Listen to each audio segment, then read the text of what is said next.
last spring, was it the wettest January on record? And it was like climate change was descending on us in forces of nature coming from all. Well, I suppose it still is, because if you've seen the films of Boston in the USA, that's been bizarre. But we've had a fairly benign winter, really, haven't we? I just assumed when I'd written this poem last year, I'd be trotting it out every winter and early spring, and people would be going, yeah, that's what it's all about. And it actually isn't, because it hasn't been that bad, has it? It's been cold, but fairly still. So, Sun and the Rage. I actually stole the chorus of this from King Lear. So, if you're of a Shakespearean bent, then get yourself in that sort of zone, because really, it's not that crap outside, is it? It's called Rage of Blow. Caressing us, then piercing. The first shower was a sensual one, entering the land and forming streams where there had been none. And we held each other close. We were joined, then separated. The flux that charmed itself between us as we celebrated. So we'll lie down in our city streets, and we'll lie down in our fields. And I'll bathe my lover hand and foot, and dare this storm to yield. But next, our reveries are halted, overtaken by the deluge. Rain, and being rained on, sends us fleeing for shelter and refuge.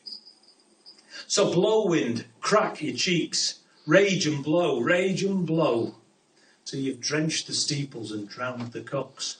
Rage and blow. Cast out into this weathery world in all its storm and bluster, our earth tilts on its axis with all that heaven can muster. Ruined homes, sodden farms, our punishment and sentence. We struggle to name the sin that called us to this repentance.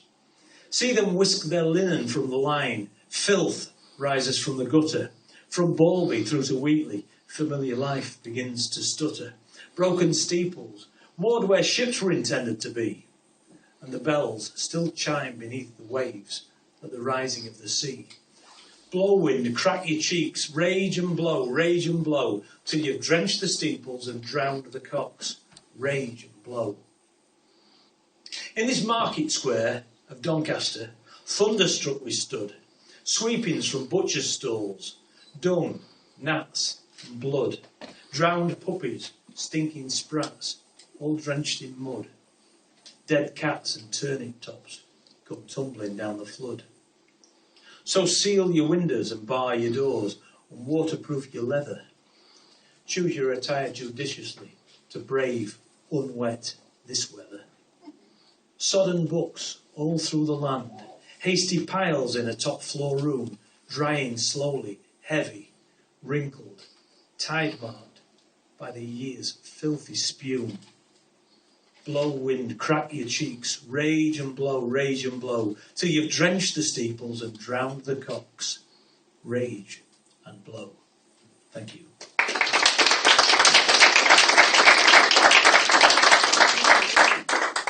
One more little poem, and then I'll get off. This is for me dad, because it would have been his 60th wedding anniversary today if the old bastard hadn't gone and died last year. And I couldn't find the words to write an elegy to him after he died. It might sound really strange, this, so this is kind of almost what you'd say to somebody who you knew was going to die. May you rest easy wherever you lay, and find your comfort at the end of this day. When the sun slips away and the moon's coming round, it's the time for the lowering down. When solid flesh proves to be frail, we'll sit together for one last pint of ale. One last occasion, we'll take that ride downtown when it's the time for the lowering down. There will be music to follow you that day, and tales to tell as you make your way.